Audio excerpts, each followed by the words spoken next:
want to like? I feel like we need like a coach in your corner, being like, "You got this, like squirting Gatorade in your mouth. I mean, you know what I do have? Why?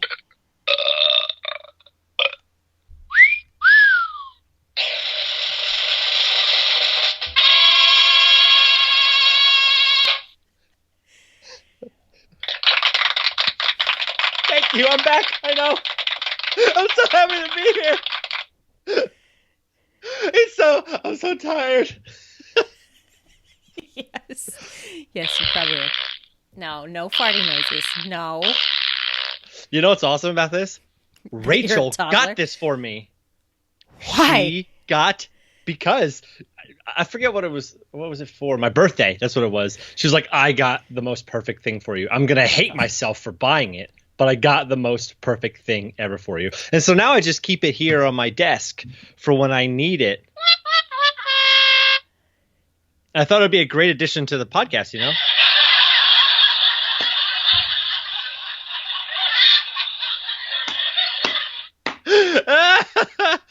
Oh, it's so good. Oh, I have to write a letter to Rachel later. Okay, it's fine. It's fine.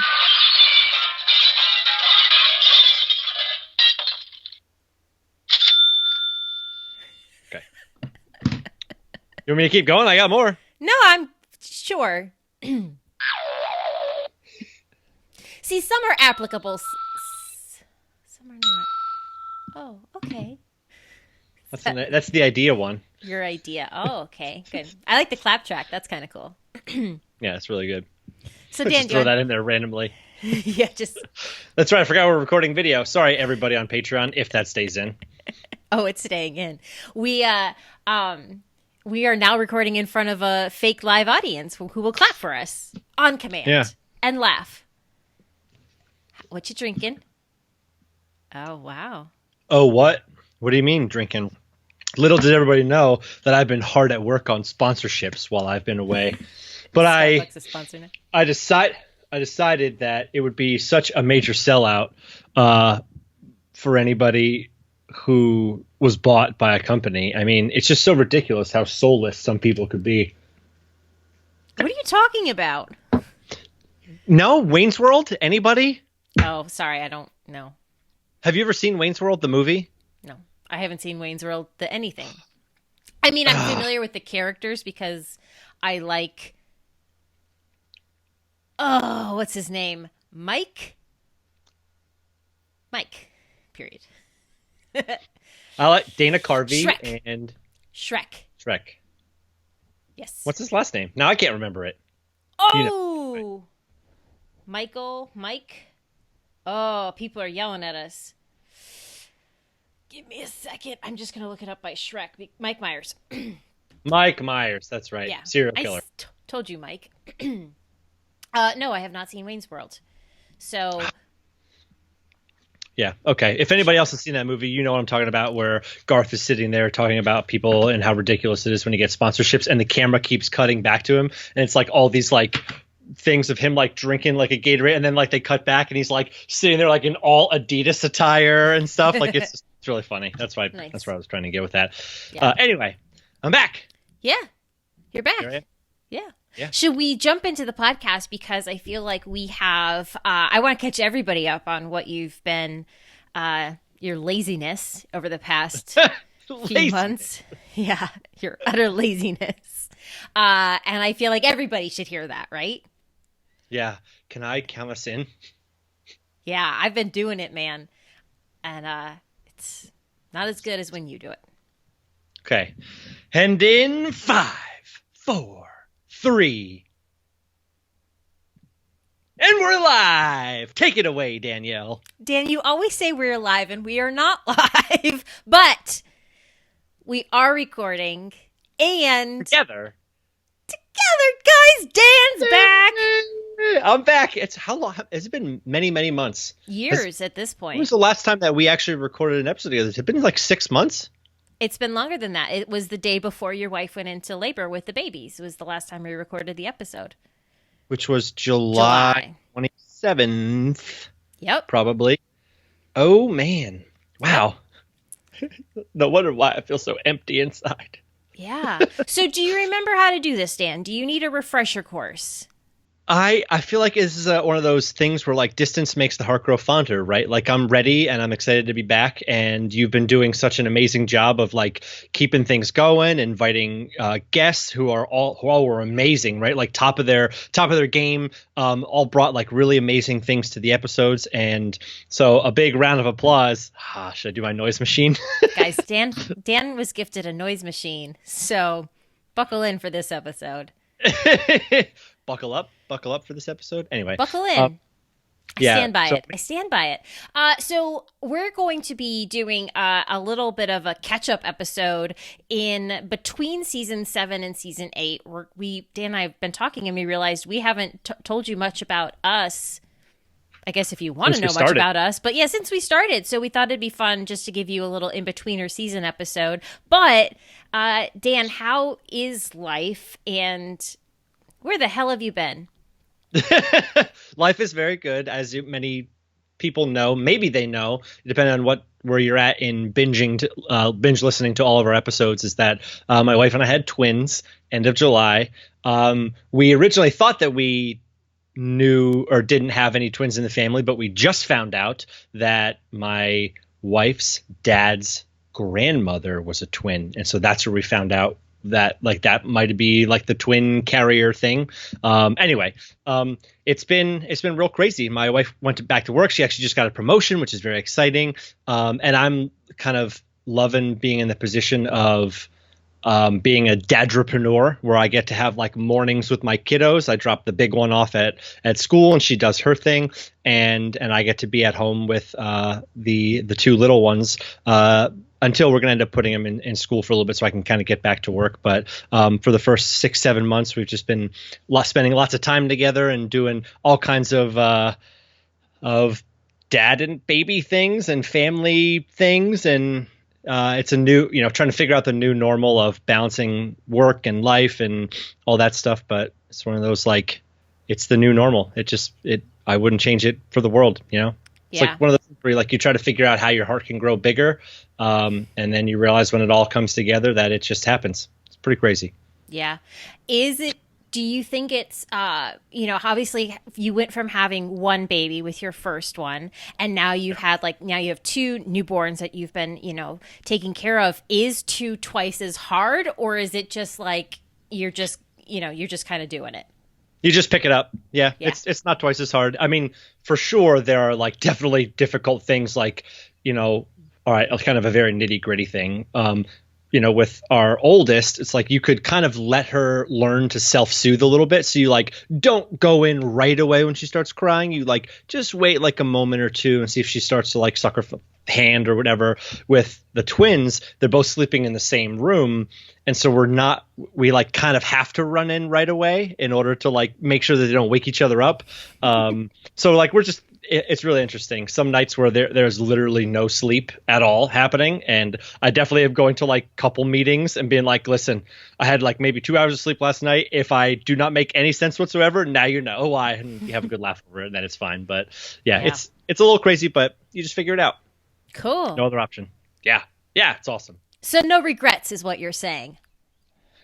No regrets. Oh, good segue, Danielle. Not that you would ever regret having children. I don't read it like that. I was just trying to find a way to segue into our topic. Yeah, this is gonna, yeah. What episode was that? That was episode, which one? The first no regrets episode, or 15 regrets episode. The first no regrets episode. The first regrets episode. I don't have it written down. Regrets. Sorry. What? I'll find it. You keep talking and I'll find it.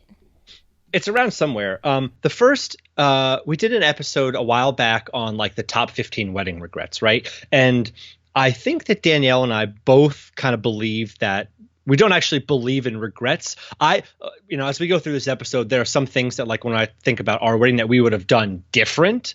But like, our wedding was still amazing, right? Because you also come at it from this perspective that, like, it's a regular 24-hour day. Some things are going to go wrong. Some things are going to be a little bit crazy. Some things aren't going to go quite right. But the vast majority of the day is going to be amazing. But there are some things that Danielle and I have heard many times over again from past couples. I've heard from past couples who have just told us things that they were thinking about or that they wish they would have done different. And so that's what we wanted to talk about today. Some things that have kind of been continually coming up as we're, both Danielle and I are now 10 years full time in the wedding business, which is really awesome. So we're both learning a whole bunch, and we wanted to put some of those things that we're hearing into an episode to maybe allow you guys to get on the front side of it and have them not be regrets. Regrets, yeah. So, and I think the way we wanted to spin this is that we are now in the year 2020, and hindsight is 2020, right? So we can take what other people have said and shared from their experiences. Are you sure? And share it with you. Am I sure? Are you sure what? you're not a dad? Are you not a dad? Because that was an awesome dad joke. Well, I've been practicing. I'm glad you noticed. Excellent. You don't see the board behind my computer that's like dad joke 1, dad joke 2. I'm ready. Awesome. Yeah, and we're going to be talking about, like Dan said, things that come from our combined 20 years of experience. But I also asked our community of people, so married, friends, family members, all chimed in, which was great because it encompassed a lot of different styles of weddings, including like various budgets of weddings too. Like people that were chiming in were doing things on smaller scales. They were doing it on average scales. They were doing it on a much larger scale. So it was really interesting to see everybody's feedback. And there was definitely one thing that kept popping up over and over and over again, which we are going to get to in a bit. But the first thing I wanted to start with was this idea that everybody says, and if you're engaged, you've definitely been hearing this, everybody says that the wedding day goes by so fast, but really does it? And from two people who've been in part of hundreds of weddings, I would say definitively yes, without a doubt. Yep. Yeah. This is actually one of the things that I will, like, that last timeline meeting that I have with all my couples, I specifically go over this because, like, it goes so fast because you're constantly looking forward to the next thing, right? Like in the morning, you're like popping bottles, making mimosas and drinking and having fun. And all of a sudden you're like, oh, I wonder what, like, so-and-so's doing. And then like they're over there doing their thing. Maybe they're hanging out with their guys or they're like, having fun. And then all of a sudden you're like, oh, I can't wait to see them at the ceremony. Oh, I can't wait to have our first kiss. I can't wait to be married. I can't wait to walk out together. I can't wait to take pictures. I can't wait to have our first dance. I can't wait to party with my friends on the dance floor. And then all of a sudden before you know it's over, right? Like it's just like constantly going back and forth. And if you don't stop to like smell the roses and take a deep breath and like look around and be in the moment, it will go by really fast. Yeah. It's also a 24-hour day where you have things scheduled from pretty much the time you wake up until the time you go to bed, which for most of us isn't common. There's at least some, bit of free time or flexibility in most of our days, So it's really an intense day. And like Dan said, it's kind of everything is you're looking forward to it. Like you're waking up getting excited to get ready and then you're excited to see each other. So it's not often that we have appointment after appointment after appointment that we just cannot wait for. And is filled with all of our favorite people on the planet. So that's really cool. Yeah. Dan, I'm curious, as a former groom, how fast did your day go by? Like if you could sum it up in time, how fast was your day? So it's a weird phenomena where I feel like I was prepared for it to go really fast. And I'll talk about like how I kind of combated that in a moment, but like looking back on it, now we're 5.5 years later, it feels like just yesterday, but it also feels like forever ago. And the wedding day felt like forever, but it also felt like a very short period of time. And I think that I went through the wedding day like really soaking up like very particular moments throughout the day and almost being like a voyeur, right? Like kind of stepping back at certain points and being like, whoa, this is happening, right? Some of those moments were like in the morning when I'm hanging out with my dudes. My buddy Ryan was like taking me through punching like routine exercises because like I'm just very hyper and he like was helping me get out some of that energy. So like I remember like all the guys kind of getting ready and like me kind of going into like start shaving and whatever and like splashing water on my face and just being like, it's here, Sam, Ryan, Chuck, all these people, all of my like good friends are close and they're here for me. Whoa, like that's amazing. Same thing with like during our ceremony, like holding my wife's hands, that I still hold her hands all the time now, but like very vividly remembering the feeling of like really holding her hands up there as we're like committing ourselves to each other and all that like, goodness and love. And there's a million more like crystallizing moments, but I'll just talk about one more. And that is, if you're having a wedding where like you are introduced into the reception, like, and now for the first time, like that kind of thing, that is one of the most underrated moments I feel like that and nobody talks about. Because for me, like, regardless of whether you're a people person or like to be center stage or not, I think there's no moment on the wedding day that you feel like a more tangible sense of love, right? Like all your senses are activated. There's the music usually going. There's like the loud, like clapping and cheering and whistling from like the friends and all the people. And there's like good juju, as using a Danielle term, coming at you. And there's like good vibes and like you can feel the music in your chest and you're walking in and you've got all these feelings. And it's like, there's like not a negative feeling in that room in that moment. Like everybody's just like, yes, they're here. It's amazing, and they just want to like give you this like start. And I feel like all those moments I like just looked around and I call it surveying my land. To all my couples, I'm like, when you're on top of your mountain, your wedding day is your mountain, survey your land, right? Like soak it in.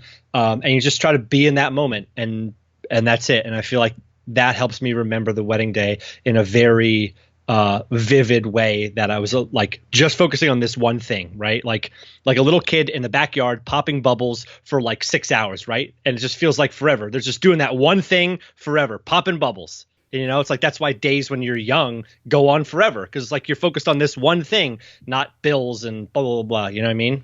So anyway. 100%. Yeah. I think if you, as you're going through the planning process too, there's almost so much anticipation. There is, for many people, months and months and months of buildup that when that day does finally come, it feels like in comparison, that 24 hours to all of the months, it just feels like, whew, like it just zips right on by. That's a great sound.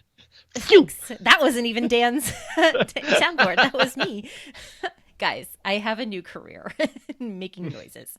But yeah, it's a lot of anticipation. And there is a ton of research that says vacations are as amazing as they are because of the anticipation leading up to it. Often you're finally on vacation and suddenly, it's the last day and it flew by because, what just happened, but it's the anticipation leading up to it that provides us with all of those excited, good feelings. So it's okay as well to enjoy the planning process as you go through it, to know that like part of the fun of getting married and getting to that wedding day is the anticipation leading up to it. So I think that, Dan, you gave some really good nuggets there of just stepping back and taking even 5 seconds to just absorb that moment for really what is actually happening, what you're smelling, what you're feeling, what you're tasting, what you're seeing, all of the different things. I think that is a really awesome way to think about it for sure. Yeah, one like very quick final thought and about that same thing. Like there's another moment like where we're sitting behind our sweetheart table, right? Regardless of whether you have a sweetheart table or big table or whatever, it's another moment where I feel like it could just be any other day. Right. And I feel like generally speaking, for the first time behind the sweetheart table or behind your table where you're sitting down, kind of for the first time in the whole wedding day, everybody's like doing their own thing, right? They're catching up with people at the table. They're eating their own dinner. They're having small talk. And so it's kind of like you having this opportunity to be able to just sit there and soak it all in and take a deep breath and like hold each other's hands and like look out at all the people who have gathered there for you. Again, it might as well just be the two of you at a restaurant on any other day, but this day it happens to be you surrounded by the people who mean the most to you and they're all there for you, right? So just that's another moment. Final moment I'm going to say, because I could talk about this one all day, but just soak it in. And if you do that throughout the wedding day, soak in those little moments, I promise you'll remember it all. It'll be amazing. 100%. And, you know, I wanted to, we were talking about vacations. I think that kind of brings us into the next topic of Yep. something that I think is, you know, where we say hindsight is 2020. I think a lot of Yeah. couples don't necessarily give themselves enough time between their wedding and when they leave for their honeymoon. Do you know Oh what I yeah. mean? Oh yeah.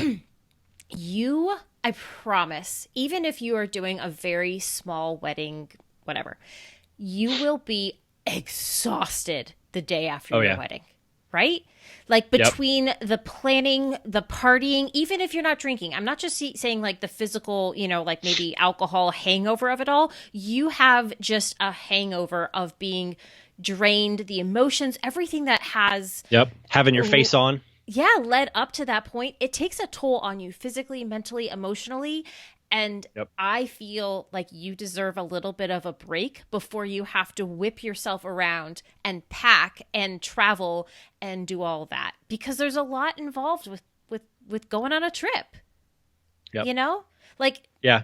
take the wedding out of it and take the honeymoon label off of it and look at it as vacation. Who are you as a person before you go on vacation? How much time do you normally need to kind of get your stuff together and get it all in gear? Because you will be so preoccupied with wedding stuff, even if you have the best planner on the planet, you're between just the people alone, you're just occupied with that it's really tough to spend any bit of time before your wedding preparing to then also pack for your honeymoon. So I usually Yeah. recommend giving yourself at least a day or two to recover, Yep. sleep, pack, you know, eat, nap, Yep.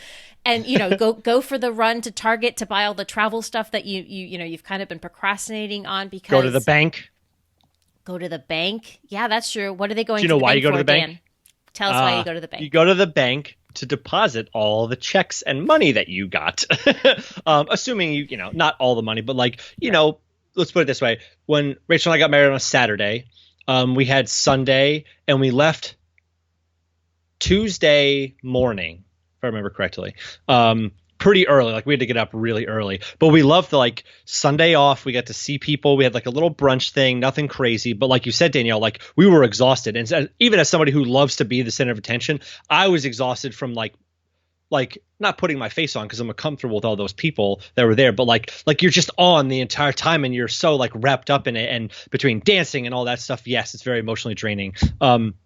But you know, having that little buffer time allowed us to like, you know, say goodbye to people who were leaving the next day. And then Monday we got up and we were like, kind of got to be excited again for the next part of this. Like it's not over. Now it's our time, right? Now it's, you know, we did go to the bank and we deposited the checks and money and stuff because we wanted to use that on our trip that we went on.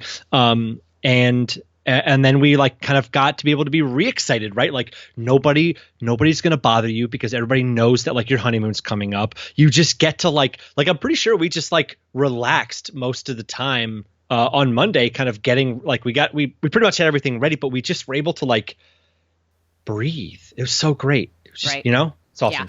Yeah. And we're not saying that like you can't do it, right? Certainly you can do it. We're just trying to give you the forethought. I don't know. You know what I'm trying to say? Yeah. Yeah. You know, we were trying to give you to put yourself in that headspace and give yourself a little bit of grace because yes, you can technically wake up the next day, pack, go crazy, get on a plane and go. But then how is the first few days of your honeymoon going to be spent? Are you going to be then super jet lagged? Are you going to get sick from it? There's so many different factors that come into play. So yeah, I think giving yourself a little bit of grace and time, and plus, like Dan said, it gives you time to like get excited all over again. It's amazing. It's amazing. Yeah. All right. Yeah. Go ahead.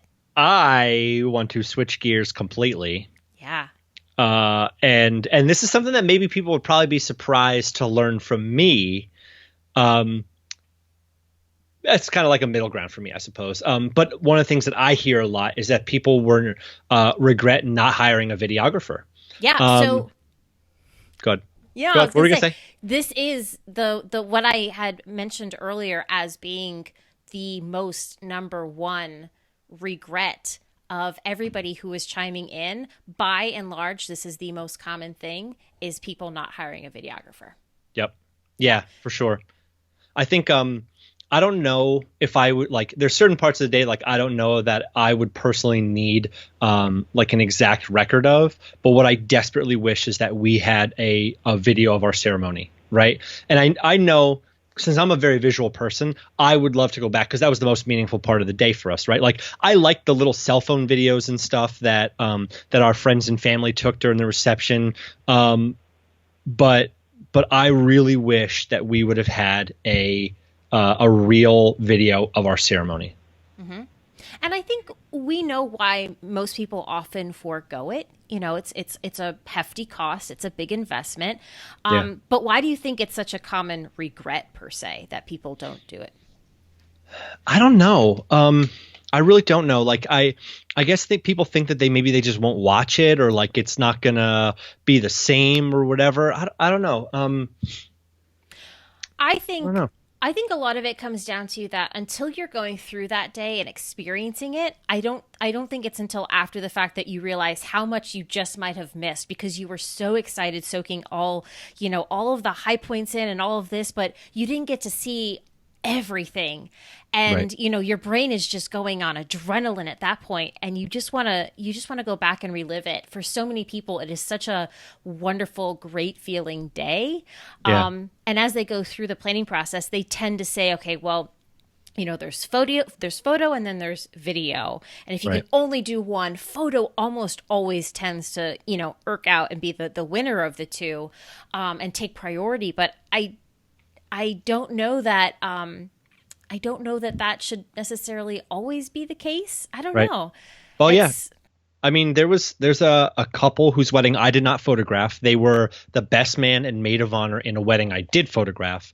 And they are so thrilled that they hired a good videographer, which can actually segue into our next topic, because the photographer they hired ended up, something happened and a bunch of things kind of went down. They really don't like their pictures. But their video they absolutely love. Like, I think they kind of went on the cheap with their photographer. Like, they hired this they didn't hire. They got this like really amazing wedding venue, and they spent a lot of their money there. And they feel like the photographer didn't really do a great job of like kind of being like capturing the venue a beautiful way, and they didn't do a great job of like actually capturing their people who were there supporting them.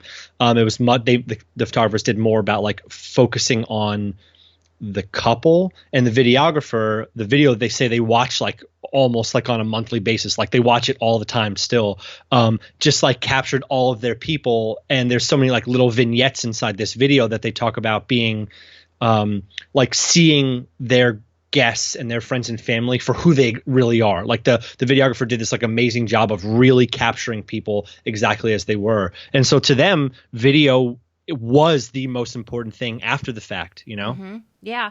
I find a lot of the times, and I think a lot of this education comes from videographers that I've worked with and things that they've shared with me, and therefore I always want to share it with you guys, is that photo captures these beautiful moments of the day. Video captures, though, what things sounded like, what those toasts were like. It shows your grandma dancing on the dance floor. It shows your dance with your dad, and these are things that as life goes on and people move on in this world, like those are the things that you can really go back to and see and hear those voices all over again and be put right back into that beautiful, wonderful memory for everybody. And that's something that while photography is so wonderful and so great, I think videography, it's not the same thing. It's not like, well, we have a videographer, or we have a photographer, so we don't need a videographer. Look at it, challenge yourself to look at it differently. And anybody, again, so many people, there was hundreds of comments. Dan even texted me saying, holy crap, look at all these comments on your Facebook page. There was so many people chiming in, and it was almost every other one was mentioning that they didn't hire a videographer. So take that information, do with it what you will. I don't know, Dan, are there ways to do videography on the cheap, if you will, I think this is one of those situations where it's like you kind of get what you pay for. I mean, for sure, like there are many people who will like buy a video camera and like have their cousin sit up in the balcony at the church or whatever and just like point it at the altar, right? Like that's one thing. If you just want like that somebody to do that and you're okay with taking the risk of like The that battery potentially dying, not so working many out, things. right? Yeah. Yeah. Then you're okay with that. Yeah. But Maybe same, that's better than nothing, right? right, right, Right. right. So technically, so what we're trying to say is technically, yes, there are ways to do it on the cheap, but you get what you pay for, right? 100%. As with all things. Exactly. And you wanted to kind of also talk about this idea of a common regret that people have is they wish they invested a little bit more in hiring a better photographer. Right. Right. And again, that's a cost factor. Okay, how long have we been recording for, and how long do we have that I can talk about this? Let's keep it short, but feel free to Dan, you haven't been here in a while, so you get out your thoughts, bud. Okay. I'll keep it really short and say like I think like the immediate response is that like whatever you get is going to be good enough, right? Like maybe photo's not priority or whatever, and that's okay. But it's a gamble that I've seen people and hear people all the time, especially as I hear like, bad photographer stories from couples who are saying like, oh, my sister or my friend or my brother or whatever had a videographer or had a photographer that, did this or did that, or they showed up late or they didn't get any good pictures or whatever. And I think there's so many of these like intangible things. So I feel like I'm starting to ramble a little bit. There's so many of these like intangible things that young or inexperienced photographers don't know about when they're photographing a wedding, right? Like it's not just about the couple. And this is one of the things that Danielle and I harp on all the time. Like this is an opportunity for all your friends and family to come together under one roof for a very happy reason, right? Or, whoever those special people are. And so if you right now, I think in 10 years, 15 years, 30 years, as the wedding kind of like fades from memory, what are you going to want to see? And a inexperienced or a person who doesn't do weddings on the regular is gonna skip over some of those things, not knowing and not having the amount of knowledge that like somebody who's been at it for a while knows that there are going to be things that you will probably say are not important right now, but will end up being. And like I keep in touch with a lot of my couples over many, many years now. I'm doing this for 10 years. And there's like an interesting thing that happens where after the wedding, their favorite pictures are constantly changing. Depending on where they're at in life. So like, that first like 1 to 2 years, everything's all about like the portraits of them and putting them, those pictures on the walls, is celebrating, wedding about them, all that kind of stuff. And then like year like 2, 3, maybe 4. So it becomes about like family, right? The family pictures, the people who were there to support them, maybe lives are changing or whatever. And then as we go a little bit further, it comes back to the two of them. Maybe there's babies happening, or maybe there's like, other things are going on. Their lives are changing. They're buying a house or whatever. So they want to fill their homes again with pictures and all that stuff. And then the further out you get, the more desire people have to see people who are close to them having fun at their wedding, right? I don't know what that comes from. I don't know if it's like thinking about, I don't really know what comes from, but that like year 5 plus, everybody always kind of like says the pictures that they love most are ones where their friends and family were laughing, crying, cheering, toasting with all of them that are there to support them. And bringing it back to like doing it on the cheap. Again, I think that there are photographers who they believe that the wedding day is just about the couple and they forget about this whole other side of things. And then before you know it, you realize like, wow, these are great portraits of us, but what about the other substance, right? Like it's awesome to have a good portrait of you, but if your relationship with your dad or your mom is like also very important to you, but the photographer didn't know that or didn't think to ask those questions, and you don't get those pictures, is it really that, how much do those portraits now mean? Do you understand what I'm saying? Right. Yeah, I think, you make a really good point there. Ultimately, Dan and I are never, ever going to tell you that what you are spending is right or wrong on your Right. wedding, right? Right. It comes down to what photography is ultimately one of the few things that you have left at Yep. the end of the day, and videography. We'll put Yep. that in there as well. It's one of the few things that you have left. And that doesn't mean blowing your entire budget on it. But again, this episode is about sharing what people have looked back on and wish they did a little bit differently. And because after you're married, there are so few things that you have left from it, it's a common thing to say, I just wish we had invested a little bit more to get what we really wanted from a photographer. And maybe that's investing $200 more. Maybe that's investing $2,000 more. That's totally up to you as far as what it is, but maybe challenge yourselves and push yourselves a little bit to not just find the most cheap option. Really look at, the full gamut of what you could get for your money. Right. Quick share, just so you guys have this information. A client of mine, and now client of Dan's as well, was talking about photography and what her budget might be. And she was at a point where, this couple, I should say, was at a point where what they kind of wanted to spend, they were at the very low end of a really good photographer. And if they extended their budget by, it was like 10%, it was like a very small amount, that was able to get them into a whole other range of photography, and photography then was their top priority. So we had a little bit of a discussion that like what you spend is totally up to you, but if you give yourself a little bit more here, we can find where we can cut this from someplace else so that you're not adding to the budget, but this is someplace where it's going to open you up to a whole new world. And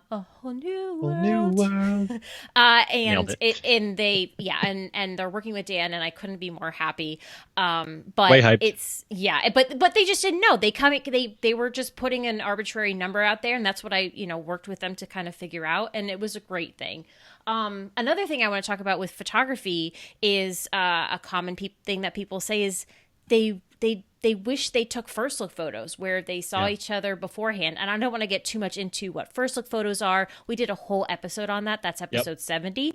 But I think the main place that this comes from is wanting to spend more time with their guests. Absolutely. Right? Like you don't take first look photos. Well, there's many reasons to take first look photos, but a big factor in it is often that we want to not miss cocktail hour. Cocktail hour is the best part of the day in my opinion. It's so amazing. Well, one of the best. Right? Just it's fun, it's casual, it's easy. There's not a ton going on. You're just eating like picky food. Shout out to the picky food lovers out there. Like yes. It's just a really great thing. And I think hearing that people say, I wish we did first look photos so we could spend time more with our guest only further proves the point of how fast your day is going to go by. Yeah. You and I both know that like I'm all about having my couples like not spend the most time with me on their wedding day, right? Like everybody, like all the people who are there coming there to their wedding are way more important than I am, right? Super important job, but just not an important person to spend the most time with. But like first look pictures, especially if your ceremony and reception are at the same venue, it's almost like a non-negotiable. It just makes so much sense to get the pictures out of the way. So that way, as soon as your ceremony starts, it's like unbroken the rest of the day, right? There's no time where you have to worry about like getting pulled away from guests. You literally go ceremony, cocktail hour, party. You know what I mean? Right. And yeah, like I mean, that is for sure a regret of mine. I don't know why I keep saying that. I just think it's funny. That I wish I would have been able to be at our cocktail hour. I wish I would have said like, hey man, and cut it off and said, we want to be back in at this time. Cause we did have enough time. We didn't do a first look. We had plenty of time between ceremony and reception. But I just wish I would have said like, hey, chop it off here. So I would have been able to go spend the time with our guests that would have meant the most, because you'd have to do anything. There's no formalities. It's just like, let me just catch up with you people and talk. Right. There's not even dancing often happening at that point, right? Like there's just no place There's else always for people to be. dancing happening when I'm in a room. Okay. Sorry. No, it's very true. It is very true that there's always dancing happening when I'm in a room. It's very true. See, you heard it here first, folks. Okay, Dan. And bringing it back. Guys, he hasn't been here for a while. I gotta let him get this stuff out so that we can. It's really nice to just have a conversation with other adults instead of being like, who's going to have a good wedding? Who's going to have a good wedding? Yes, you are. You're going to have a great wedding. I mean, it's going to be a very eloquent and lovely time. Anyway, bring it back. All right. Speaking of losing ourselves. No, I don't even know if I could segue into this. All right. Let's talk about the idea that as, couples are kind of going through the process, that instead of sticking to their guns and making sure that what they're doing is reflective of them, they're going too much off of what other people want them to do and making decisions based off of that versus what they specifically want. Yeah, that is brutal. What do you think about that first? Go for it. Well, there's a lot of opinions to kind of field throughout the wedding planning process. You've got your family members, you've got your wedding party, you've got that cousin that just got married who knows it all and is ready to start her own planning business. You've got your vendors, you've got the venue, you've got all of these things, and everyone will want to share what they did and what you should do and what you shouldn't do. Hey, us included here. We get that we are part of the not the problem. We're trying to come from a good place, but everybody's trying to come from a good place. It comes from the place of good intentions. And Dan, while you were off being lazy, we did an episode about how to set your boundaries while planning your wedding. We did it with my good friend Berlin Martin, who's a wonderful wedding planner. It was episode 77. If you're struggling with this, definitely go back and listen to it. But she said, it's like the second you get engaged, it's like a neon sign above your head saying, please give me your unsolicited advice. Exactly. Yeah. So with all that coming at you, it is easy to lose track of what you together as the couple will want for your day while trying to kind of please everybody else and make everyone else happy. But at the end of the day, you can only make so many people happy until you're just completely diluted yourselves out of the equation. And that's tough, Gosh, yeah. There is, though. There's so much tradition and opinion and expectation and all that kind of stuff that just comes along with the wedding, right? Regardless of whether other people have a financial investment in your wedding as well. And that takes it to a whole new level when somebody else is giving you some bucks as well. Yeah, I mean, I think just talking about that one will hopefully bring it up in people's minds to if you take one step off the path, right, and let somebody else's if people give you advice, fine, listen to it, good, bring let's soak in, but right, appreciate it, awesome, trying to help. Yeah, but then take everything with a grain of salt. If there's something that you can pick out from that and use, awesome. If not, throw it away. Mm-hmm. You know what I mean? Get rid of it, because if you take one step off and keep taking one step off, all of a sudden you're going to be floating in a lagoon that you're not going to know where. What? We're floating in a lagoon now. Where'd you get a lagoon from? What is a lagoon? You're just out floating in the middle of nowhere, or is it blue? Because I can picture that thanks to the Little Mermaid. We've got a blue lagoon. Yeah, a blue lagoon. Yeah. You're just out floating in the middle of nowhere. You know. Anyway, once the crab starts singing, look out, guys. Yeah. Yeah. It's just know that when everybody keeps asking you and giving you advice and all that stuff, just to stay true to your mission statement as a couple. What are those 3 to 5 things that are most important to you, and keep focused on those. Right. I think this gets hard too, because I often, I'm sitting down with my couples, and sometimes it's the person who's taking the primary role in planning the wedding. They'll kind of say well, of course we have to have the most fancy napkins. And the partner goes, well, do we really need to have it? And then then there's tension, right?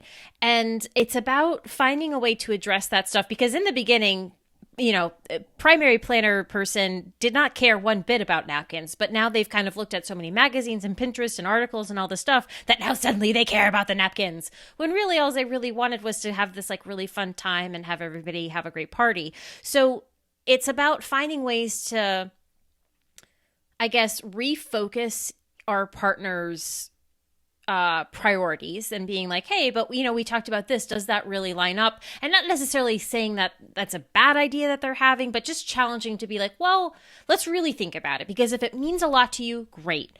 But is this something that we can kind of take that amount and allocate it someplace else? Because is that really what we want? Yeah. Yeah. And I think this goes hand in hand with kind of one of the next one that we want to talk about, which is then if too many people, maybe like you get like analysis by paralysis or paralysis by analysis, right? Analysis paralysis. And yeah, you know what I'm talking about. People get it. And then right. you start at some point, you're just like, oh, whatever. And you just settle, right? You just say, I'm done with it. We'll just do this, and you move on, right? When that's just like, you end up doing that because you want to please somebody else and just say like, I don't want anybody else to, I just want people to like leave me alone. Right. And you're just like, yeah, fine, do it. I'll go on. I'll move on. You know what I mean? Or I don't want to make somebody mad by my choice, right. Or I don't want them to think I'm being indecisive, or am I being a bridezilla or a groomzilla? Like I just want to keep the peace here. Yep. That's a really dangerous thing as well. As you kind of go through the process, right? Right. Indecisive is one that I think a lot of people battle with, is they don't want to appear indecisive, I guess is basically the way to go about it. So they settle. They go, well, I don't know. I guess this is fine. But they don't have enough information to really make a decision that they feel good about. Then they go back and that decision festers and they think about it more and they just go, oh, whatever. And they just, they pick the one thing and whatever. But then they kind of regret doing that. I don't know. I'm always of the camp that it's okay to not have enough information yet to make a decision that you feel good about. But your task then is to gather more information and find the balance between when you've got enough information to make a decision that you feel good about without crossing into a line of being obsessive about something, because that's also not a really healthy way to spend it. And that's where having a good support system comes into play. And having a great wedding planner on your team who you can bounce ideas off of and all that kind of stuff. Shameless plug. Right? Like literally having a wedding expert who has probably seen many family dynamics and seen hundreds of thousands of decisions and all that kind of stuff, that can say, this is what I've seen that might work or might not work, or this is what I would recommend, blah, blah, blah. And then you can take that advice from knowing it's a trusted source and execute on whatever you feel like works, right? Right. Because there's sometimes, as human beings, we can just get like hyper focused on a little detail that sometimes in the grand scheme of things doesn't matter as much as we think it matters. It might matter a lot to you, but in the grand scheme of things, it just might not play out the way that you're worrying it will if you don't make, whatever decision in your head. And having those people who have seen it before to say, yeah, I hear you, I understand, this is what I've seen, to kind of give you that good reality check is always really helpful. And that's where having good people in your team is a good idea. Yeah. You said something a minute ago that reminded me of something, and then it will also take us into our next topic again. Oh, look at me. Yeah, right. And it was something essentially like what's that? But you forgot. But I forgot. No.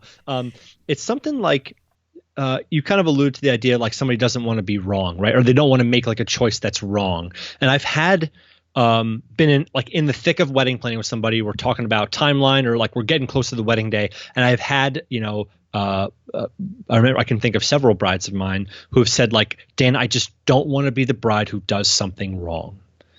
And I think that comes from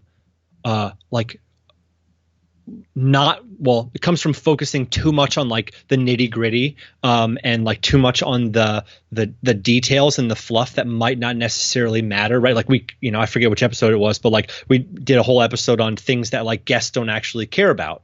But I think that when you're overly concerned about like all these little things, you start losing the focus about what the whole entire wedding day is really about, right? Like, especially in those last 3 months, right? It's like where most couples, and I'm sure, maybe you can chime in on this too, is like those last 3 months are like when the couple who's planning is the most at risk for completely and utterly forgetting about all the joy and excitement that they felt for the last 6 to 10 months about how amazing their wedding day is going to be. You know what I mean? Mm-hmm. Yeah. I think,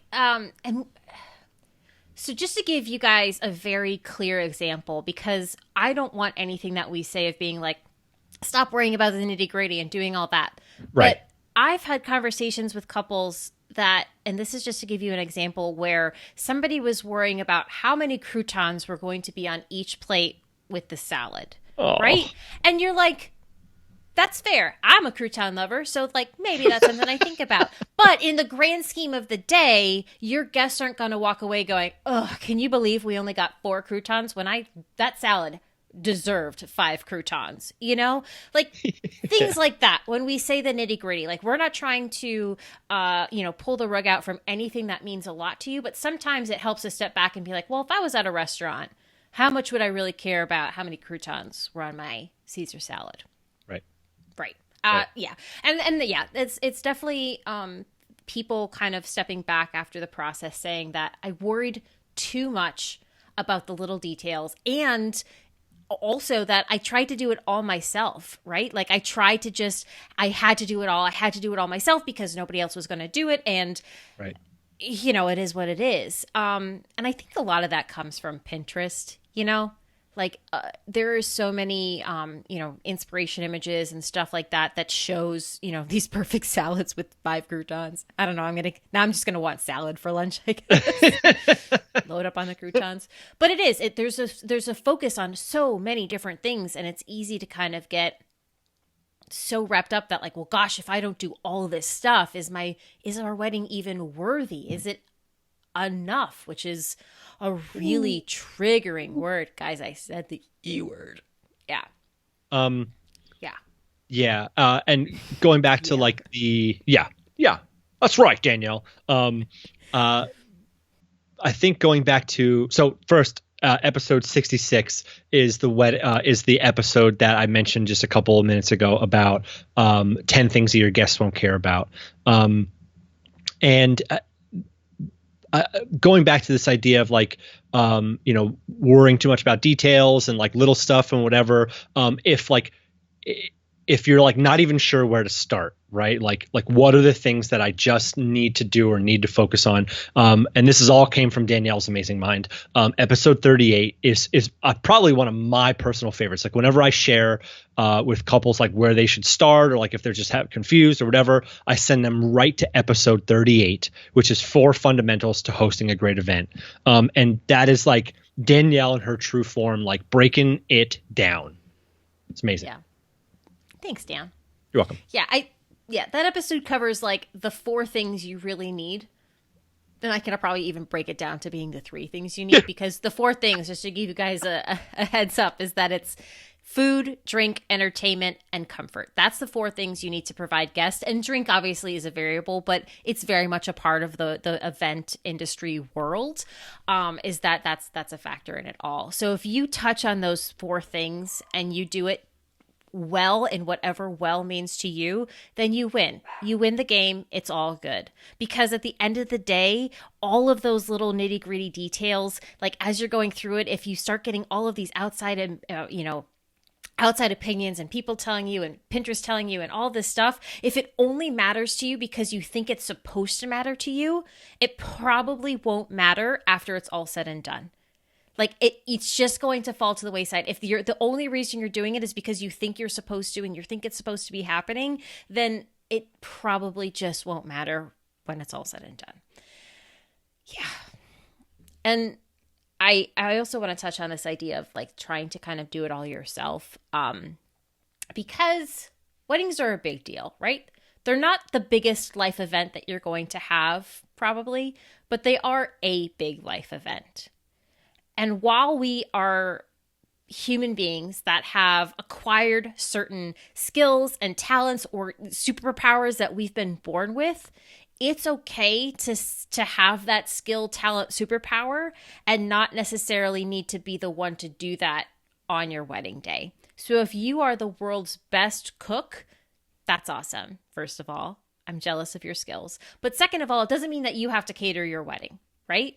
It doesn't mean that you need to use your wedding as a time to like show the world what you can do, or try this new thing out, or see if you're good at making your own flowers, because it's a really big day in of itself. If this is something that you want to do or try, do it for another life event or a small event. I don't think it's often a good idea to put too much on your plate as you are the bride or groom in the scenario, or even the mother of the bride, or mother of the groom, or father of the bride, whatever it is. I think it's it's okay to kind of step back and say, just because I can do the thing doesn't need to mean that I need to be the one to do the thing. Right. Right?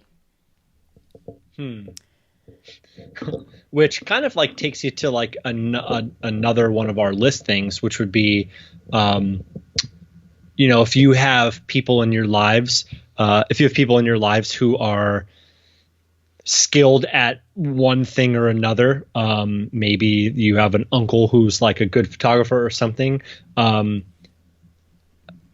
Something that people have said is that they regret having a family member be one of their wedding pros or be a professional service provider for them.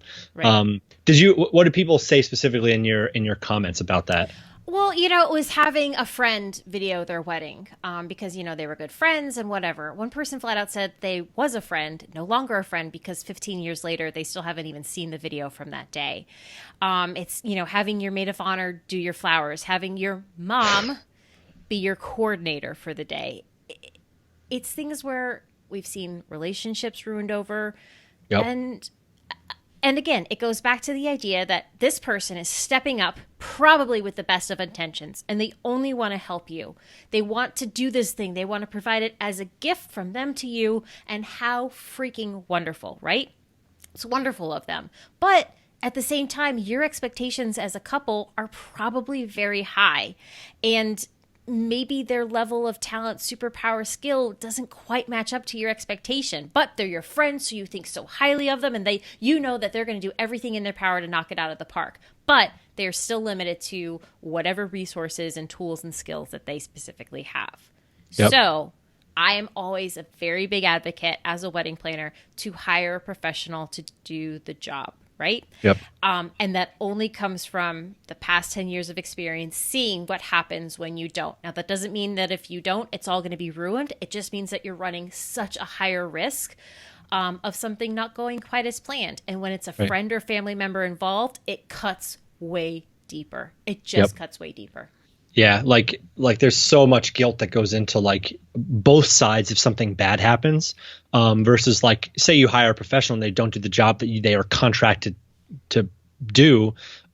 You can be mad at them and it doesn't matter, right? Like they're supposed to do the one job, and there's no like personal feelings or whatever. It's like they were supposed to do a job and they didn't do it. Be mad, you know what I mean? Right. But with this like a person who's a friend of yours, or even with the best intentions, if something bad happens, it's like there's got to be so many conflicting feelings of like, I want to be angry at them, but they're a friend of mine. I've known them for a long time, but they were supposed to do this thing and they didn't do it. And there's so much stuff, and it's like you don't want to lose a friendship over that, but it happens all the time. It's a super bummer. Yeah, I 100% agree. And I want to wrap up this episode with one last hindsight is 2020. And I surprisingly, like everybody on the planet actually said this one, and that was that they didn't hire Daniel Moyer Photography and DPNAC Events to do their photography and coordination of their day. That's a lie. I made that statistic up, but it could be true. We are a dream team, the Dans. The Dans. We do work well together. We have a lot of fun working together. So, yeah. Nailed it. Too far? Did I take it too far? No, I love it. I thought it was really funny. We do work really well together. I mean, we're together all the time. And we also are great communicators. Yeah. I always let you know what I need on a wedding day. Bread and butter and water. And water. Yep. That is true. Dan and I were working a wedding together once, and it was a bit of a travel for both of us. And we were both going up the night before. I was heading up for the rehearsal. Dan was going up there because you just wanted to check out. And I think you were doing the rehearsal dinner to a certain degree as well. And at one point, we were both driving, and I get a text message from Dan saying, "Hello, this is Dan Moyer, just checking in, letting you know that my ETA is about this. I'm going to be, checking into my hotel." Like all this like BS stuff. When I was just like, dude, you gotta be kidding me. And he was like, made sure I had his cell phone number. Should I need anything?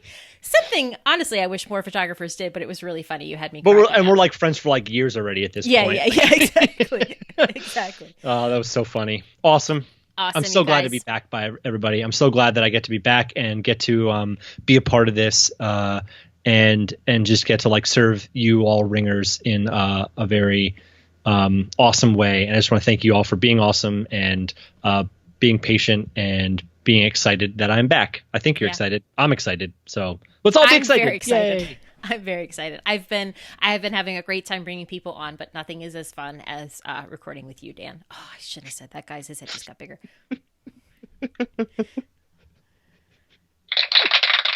That was beautiful. It was so beautiful.